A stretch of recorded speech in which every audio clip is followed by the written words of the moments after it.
Hey! Habari zenu!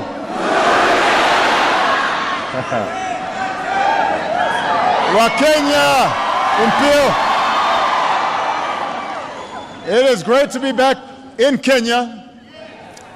Thank you so much for this extraordinary welcome. I know it took a few years, but as president, I try to keep my promises. And I said I was going to come, and I'm here. So, and everybody, go ahead and have a seat. I'm going to be talking for a while. Relax. I want to thank my sister Alma for a wonderful introduction. I'm so glad that she could be with us here today, and it was, as she said, it was Alma who first guided me through Kenya almost 30 years ago. To President Kenyatta, I want to thank you once again for the hospitality that you've shown me, for our work together on this visit, and for being here today. It's a great honor. I am proud to be the first American president to come to Kenya.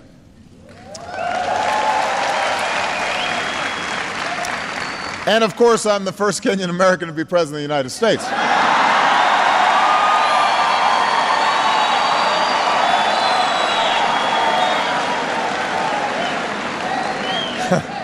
That goes without saying. I love you back. I do. But as Alma was saying, the first time I came to Kenya, things were a little different. When I arrived at Kenyatta Airport, the airline had lost my bags. That doesn't happen on Air Force One. They always have my luggage on Air Force One.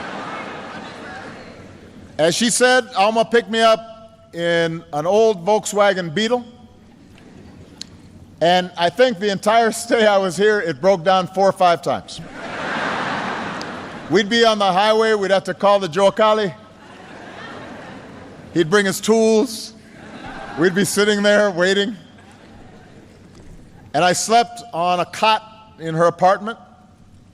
Instead of eating at fancy banquets with the president, we were drinking tea and eating ugali, and sukuma wiki, and so there wasn't a lot of luxury. Sometimes the lights would go out. They still do, is that what someone said? But you know, there was something more important than luxury on that first trip. And that was a sense of being recognized, being seen. I was a young man, and I was just a few years out of university. I'd worked as a community organizer in low-income neighborhoods in Chicago. I was about to go to law school, and when I came here, you know, in many ways I was a Westerner. I was an American, unfamiliar with my father and his birthplace, really disconnected from half of my heritage. And at that airport, as I was trying to find my luggage, there was a woman there who worked for the airlines, and she was helping fill out the forms, and she saw my name, and she looked up and she asked if I was related to my father, who she had known. And that was the first time that my name meant something, right? And that it was recognized. And over the course of several weeks, I'd meet my brothers, aunts, and uncles. I'd travel to Alego, the village where my family was from. I saw the graves of my father and my grandfather. And I learned things about their lives that I could have never learned through books. And in many ways, their lives offered snapshots of Kenya's history. But they also told us something about the future. My grandfather, for example, he was a cook for the British. And as I went through some of his belongings when I went up country, I found the passbook he had had to carry as a domestic servant. It listed his age and his height, his tribe, listed the number of teeth he had missing. And he was referred to as a boy, even though he was a grown man in that passbook. And he was in the King's African Rifles during the Second World War and was taken to the far reaches of the British Empire, all the way to Burma. And back home, after the war, he was eventually detained for a time because he was linked to a group that opposed British rule. And eventually he was released. He forged a home for himself and his family. He earned the respect of his village, lived a life of dignity, although he had a well-earned reputation for being so strict that everybody was scared of him. And he became estranged from part of his family. So that was his story. And then my father came of age as Kenyans were pursuing independence. And he was proud to be a part of that liberation generation. And next to my grandfather's papers, I found letters that he had written to 30 American universities asking for a chance to pursue his dream and get a scholarship. And ultimately, one university gave him that chance, the University of Hawaii. And he would go on to get an education and then return home. And here, at first, he found success as an economist and worked with the government, but ultimately he found disappointment in part because he couldn't reconcile the ideas that he had for his young country with the hard realities that had confronted him. And I think sometimes about what these stories tell us, what the history and the past tell us about the future. And they show us the enormous barriers to progress that so many Kenyans faced just 1 or 2 generations ago. This is a young country. We were talking last night at dinner. The president's father was the first president. We're only a generation removed. And the daily limitations and sometimes humiliations of colonialism, that's recent history. The corruption and cronyism and tribalism that sometimes confront young nations, that's recent history. But what these stories also tell us is an arc of progress. From foreign rule to independence, from isolation to education and engagement with a wider world. It speaks of incredible progress. So we have to know the history of Kenya, just as we Americans have to know our American history. All people have to understand where they come from. But we also have to remember why these lessons are important. We know our history so that we can learn from it. We learn our history because we understand the sacrifices that were made before, so that when we make sacrifices, we understand we're doing it on behalf of future generations. There's a proverb that says, "We have not inherited this land from our forebears, we have borrowed it from our children." In other words, we study the past so it can guide us into the future and inspire us to do better. And when it comes to the people of Kenya, particularly the youth, I believe there is no limit to what you can achieve. A young, ambitious Kenyan today should not have to do what my grandfather did and serve a foreign master. You don't need to do what my father did and leave your home in order to get a good education and access to opportunity. Because of Kenya's progress, because of your potential, you can build your future right here, right now.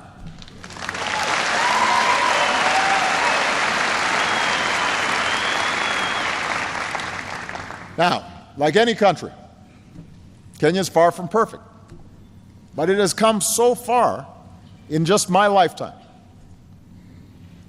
After a bitter struggle, Kenyans claimed their independence just a few years after I was born, and after decades of one-party rule, Kenya embraced a multi-party system in the 1990s, just as I was beginning my own political career in the United States. Tragically, just under a decade ago, Kenya was nearly torn apart by violence at the same time that I was running for my first campaign for president. And I remember hearing the reports of thousands of innocent people being killed or driven from their homes. And from a distance, it seemed like the Kenya that I knew, a Kenya that was able to reach beyond ethnic and tribal lines, that it might split apart across those lines of tribe and ethnicity. But look what happened. The people of Kenya chose not to be defined by the hatreds of the past. You chose a better history.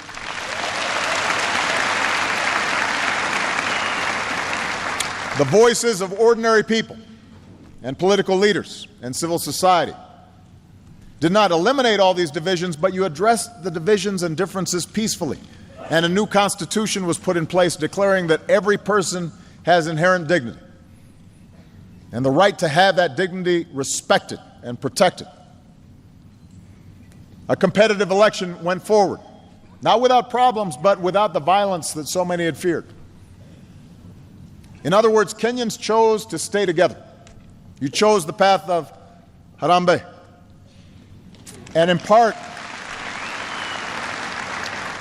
because of this political stability, Kenya's economy is also emerging. And the entrepreneurial spirit that people rely on to survive in the streets of Kibera can now be seen in new businesses across the country, from the city square to the smallest villages. M-Pesa is changing the way people use money. New investment is making Kenya a hub for regional trade. When I came here as a U.S. Senator, I pointed out that South Korea's economy was the same as Kenya's when I was born, and then was 40 times larger than Kenya's. Think about that. Started at the same place. South Korea had gone here and Kenya was here. But today that gap has been cut in half, just in the last decade, which means Kenya is making progress. And meanwhile, Kenya continues to carve out a distinct place in the community of nations as a source of peacekeepers for places torn apart by conflict, a host for refugees driven from their homes, a leader for conservation, following the footprints of Wangari Maathai.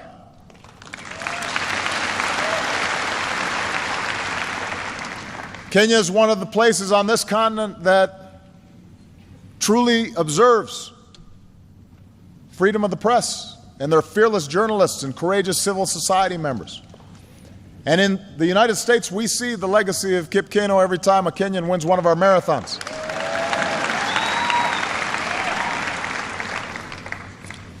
And maybe the First Lady of Kenya is going to win one soon.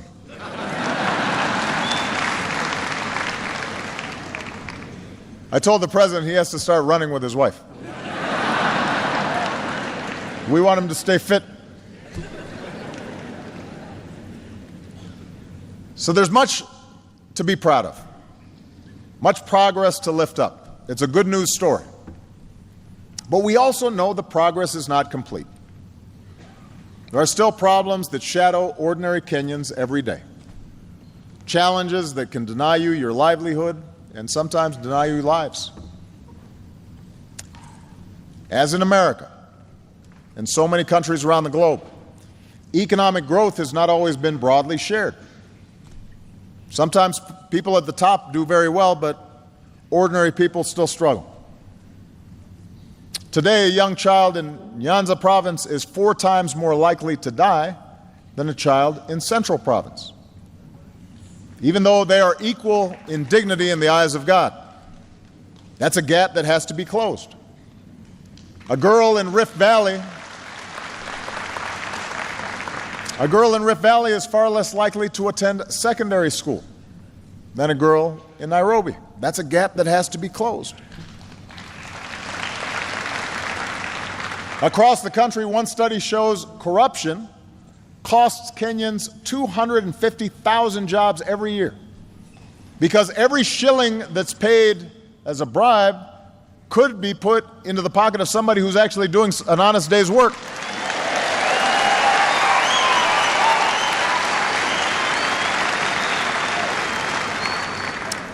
And despite the hard-earned political progress that I spoke of,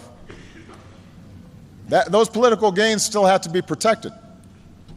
New laws and restrictions could close off the space where civil society gives individual citizens a voice and holds leaders accountable. Old tribal divisions and ethnic divisions can still be stirred up. I want to be very clear here. A politics that's based solely on tribe and ethnicity is a politics that's doomed to tear a country apart. It is a failure of imagination.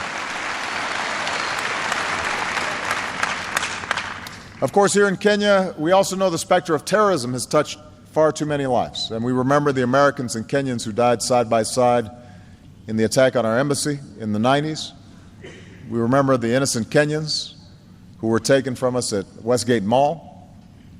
We weep for the nearly 150 people slaughtered at Garissa, including so many students who had such a bright future before them. We honor the memory of so many other innocent Kenyans whose lives have been lost in this struggle. So Kenya is at a crossroads, a moment filled with peril, but also enormous promise. And with the rest of my time here today, I'd like to talk about how you can seize the moment, how you can make sure we leave behind a world that's better, a world that we've borrowed from our children. When I first came to Sub-Saharan Africa as president, I made clear my strong belief that the future of Africa is up to Africans.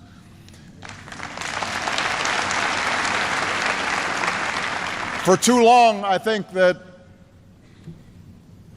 many looked to the outside for salvation and focused on somebody else being at fault for the problems of the continent. And as my sister said, ultimately, we are each responsible for our own destiny. And I'm here as president of a country that sees Kenya as an important partner. I'm here as a friend who wants Kenya to succeed.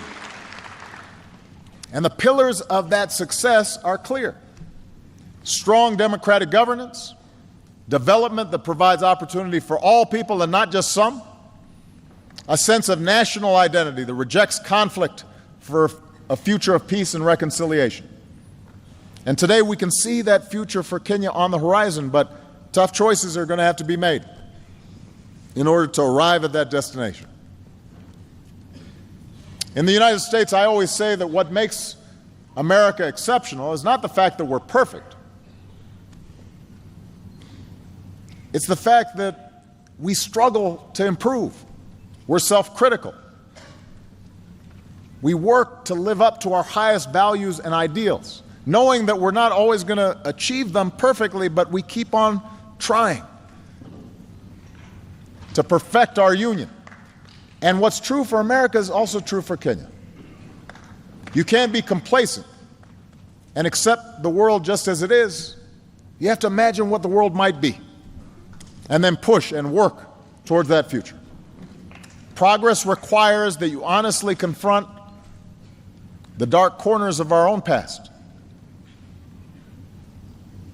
extend rights and opportunities to more of your citizens, see the differences and diversity of this country as a strength, just as we in America try to see the diversity of our country as a strength and not a weakness.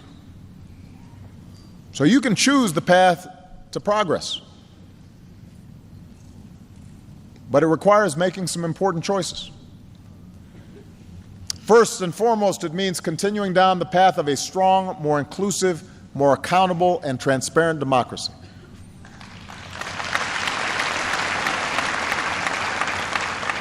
You know, democracy begins with a peacefully elected government. It begins with elections, but it doesn't stop with elections. So your Constitution offers a roadmap to governance that's more responsive to the people through protections against unchecked power, more power in the hands of local communities.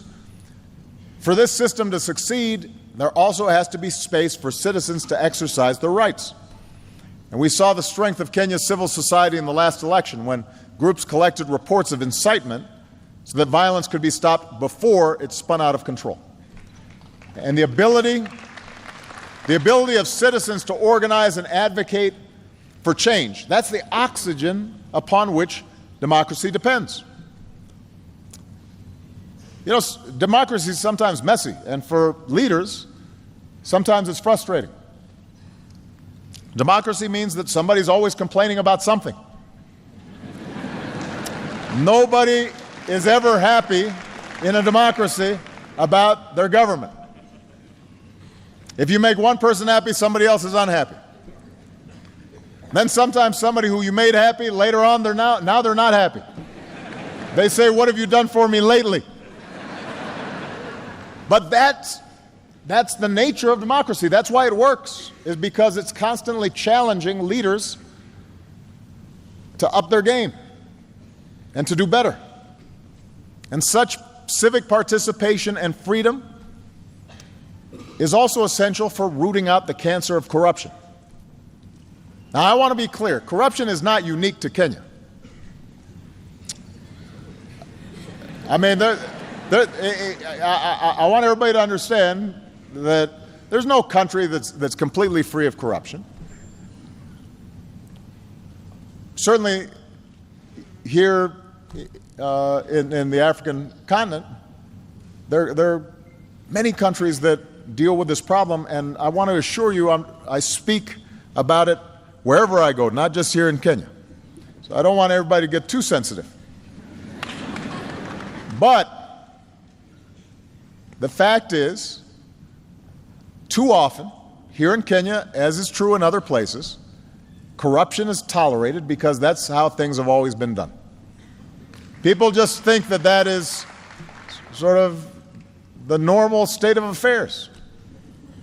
And there was a time in the United States where that was true too. My hometown of Chicago was infamous for Al Capone and you know, the mob and organized crime corrupting law enforcement.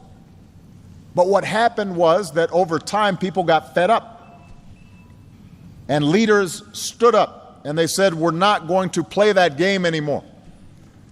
And you changed the culture and you changed habits. Here in Kenya, it's time to change habits and decisively break that cycle, because corruption holds back every aspect of economic and civil life. It's an anchor that weighs you down and prevents you from achieving what you could. If you need to pay a bribe and hire somebody's brother who's not very good and doesn't come to work in order to start a business, well, that's going to create less jobs for everybody. If electricity is going to one neighborhood because they're well connected and not another neighborhood, that's going to limit development of the country as a whole. If someone in public office is taking a cut that they don't deserve, that's taking away from those who are paying their fair share. So this is not just about changing one law, although it's important to have laws on the books that are actually being enforced. It's important that not only low-level corruption is punished, but folks at the top, if they are taking from the people, that has to be addressed as well. But it's not something that is just fixed by laws or that any one person can fix. It requires a commitment by the entire nation, leaders and citizens, to change habits and to change culture. Tough laws need to be on the books. And the good news is your government is taking some important steps in the right direction. People who break the law and violate the public trust need to be prosecuted. NGOs have to be allowed to operate, who shine a spotlight on what needs to change. And ordinary people have to stand up and say, enough is enough. It's time for a better future. And as you take these steps, I promise that America will continue to be your partner in supporting investments in strong democratic institutions. Now, We're also going to work with you to pursue the second pillar of progress, and that is development that extends economic opportunity and dignity for all of Kenya's people. You know, America partners with Kenya in areas where you're making enormous progress, and we focus on what Kenyans can do for themselves in building capacity. On entrepreneurship, where Kenya's becoming an engine for innovation. On access to power, where Kenya is developing clean energy that can reach more people. On the important issue of climate change, where Kenya's recent goal to reduce its emissions has put it in the position of being a leader on the continent.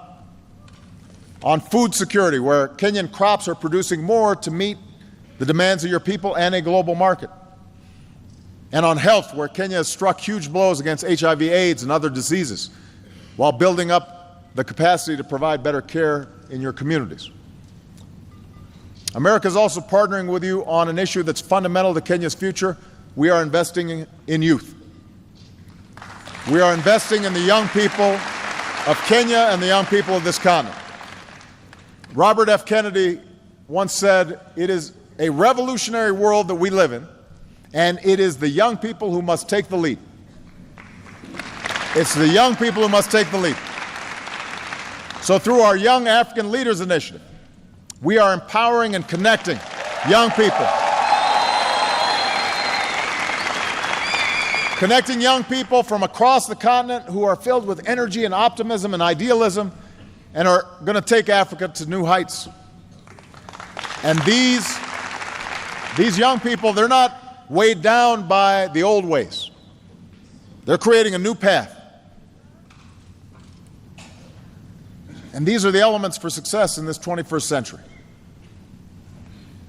To continue down this path of progress, it will be vital for Kenya to recognize that no country can achieve its full potential unless it draws on the talents of all its people, and that must include the half of Kenyans, maybe a little more than half, who are women and girls.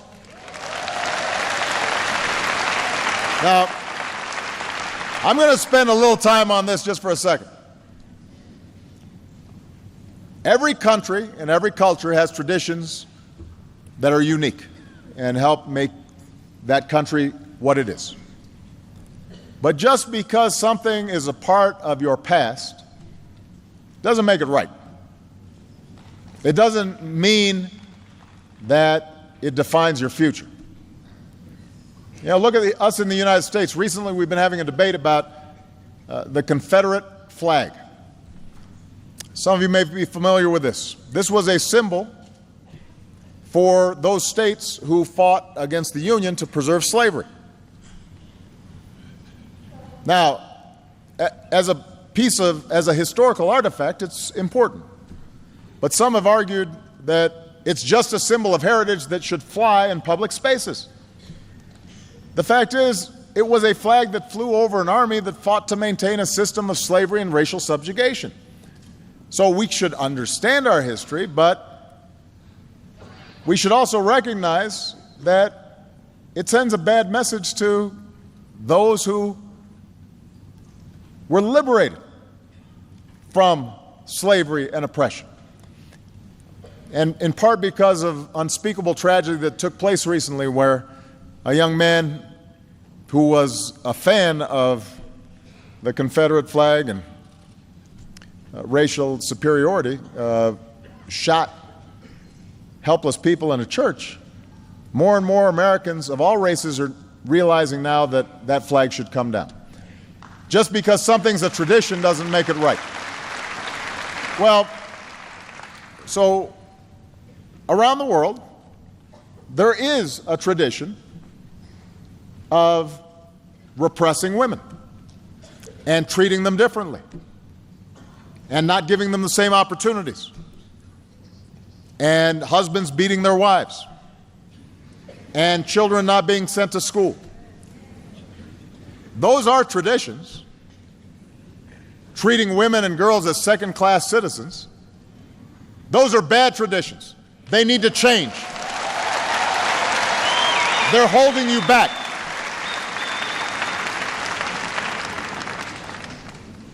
Treating women as second-class citizens is a bad tradition. It holds you back. There's no excuse for sexual assault or domestic violence. There's no reason that young girls should suffer genital mutilation. There's no place in civilized society for the early or forced marriage of children. These traditions may date back centuries. They have no place in the 21st century.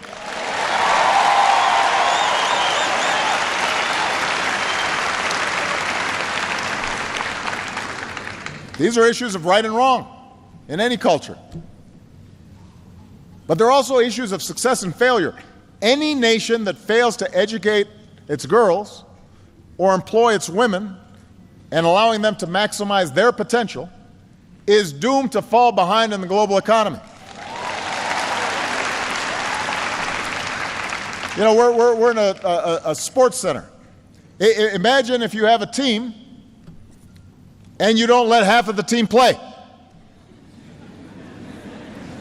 That's stupid. That makes no sense. And the evidence shows that communities that give their daughters the same opportunities as their sons, they are more peaceful, they are more prosperous, they develop faster, they are more likely to succeed. That's true in America, that's true here in Kenya. It doesn't matter. And that's why one of the most successful development policies you can pursue is giving girls an education and removing the obstacles that stand between them and their dreams. And by the way, if you educate girls, they grow up to be moms, and they, because they're educated, are more likely to produce educated children.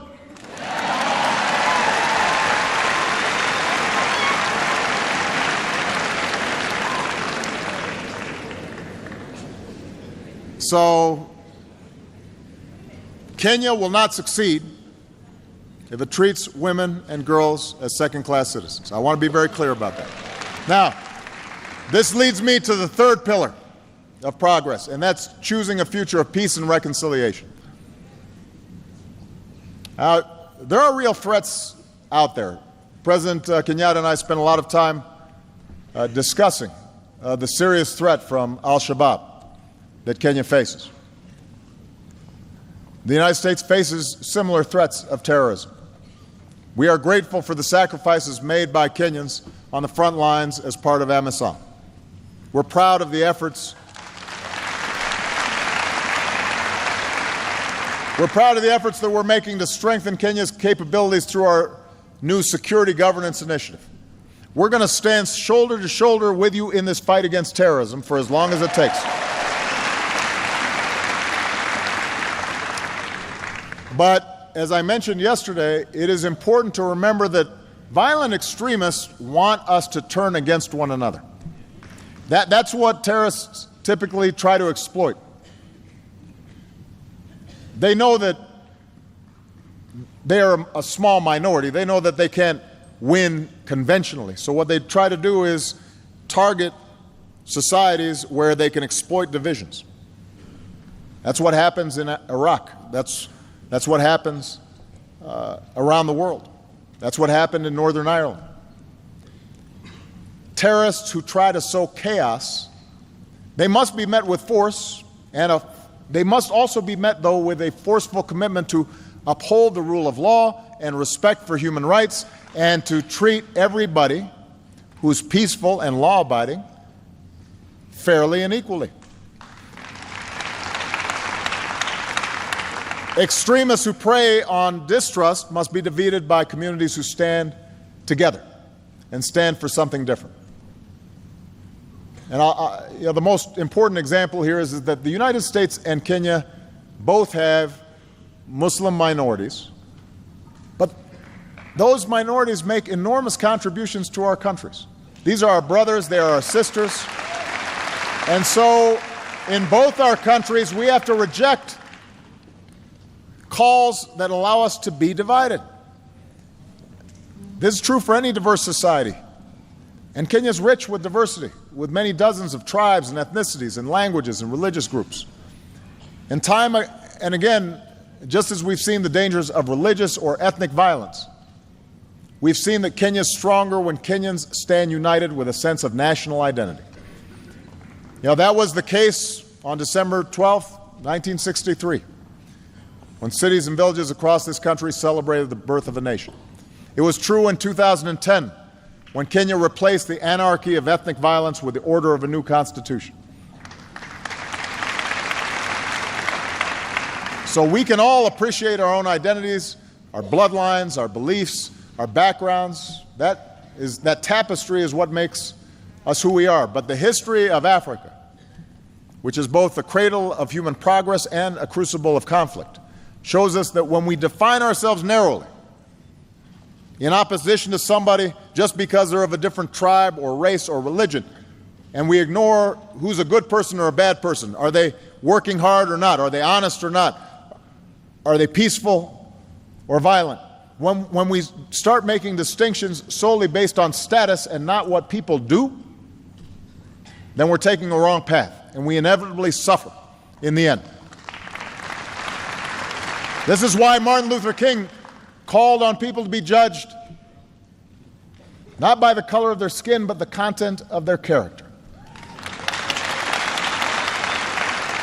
And in the same way, people should not be judged by their last name or their religious faith, but by their content of their character and how they behave. Are they good citizens? Are they good people? In the United States, we embrace the motto, E pluribus unum. In Latin, that means out of many, one. In Kenya, Harambee, we are in this together. Whatever the challenge, you will be stronger if you face it not as Christians or Muslims, Maasai, Kikuyu, Luo, any other tribe, but as Kenyans. And ultimately, that unity is the source of strength that will empower you to seize this moment of promise. That's what will help you root out corruption. That's what will strengthen democratic institutions. That's what will help you combat inequality. That's what will help you extend opportunity and educate youth and face down threats and embrace reconciliation. So I want to say, particularly to the young people here today, Kenya is on the move. Africa is on the move. You are poised to play a bigger role in this world as the shadows of the past are replaced by the light that you offer an increasingly interconnected world. And in the light of this new day, we have to learn to see ourselves in one another. We have to see that we are connected. Our fates are bound together. Because in the end, we're all part of one tribe, the human tribe. And no matter who we are or where we come from or what we look like or who we love or what God we worship, we're connected. Our fates are bound up with one another. Kenya holds within it all that diversity, and with diversity sometimes comes difficulty. But I look to Kenya's future filled with hope. And I'm hopeful because of you, the people of Kenya, especially the young people. There are some amazing examples of what's going on right now with young people. I'm hopeful because of a young man named Richard Ruto Torosia. Richard helped build Yes, Youth Can. I like the phrase, yes, Youth Can.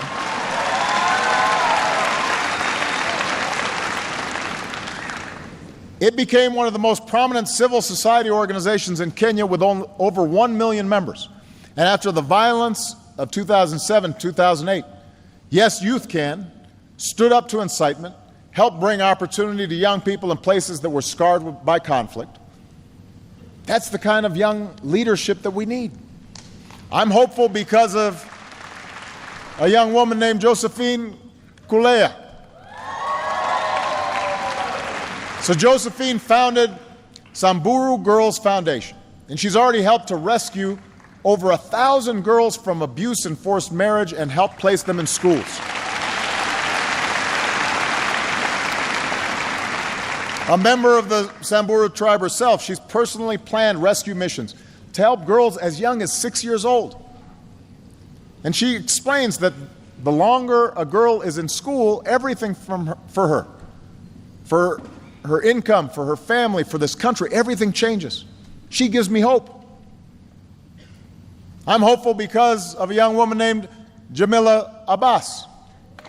So Jamila founded M-Farm, which is a mobile platform that is already used by over 14,000 people across Kenya. M-Farm makes it easy for farmers to get information that lets them match their crops with what the market demands. And studies show that it can help farmers double their sales.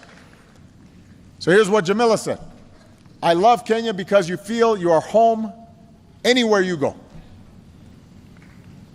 Home anywhere you go. That's the Kenya that welcomed me nearly 30 years ago as a young man. You helped make me feel at home, and standing here today as President of the United States, when I think about those young people and all the young people in attendance here, you still make me feel at home. And I'm confident that your future is going to be written across this country and across this continent by young people like you. Young men and women who don't have to struggle under a colonial power, who don't have to look overseas to realize your dreams. Yes, you can realize your dreams right here, right now.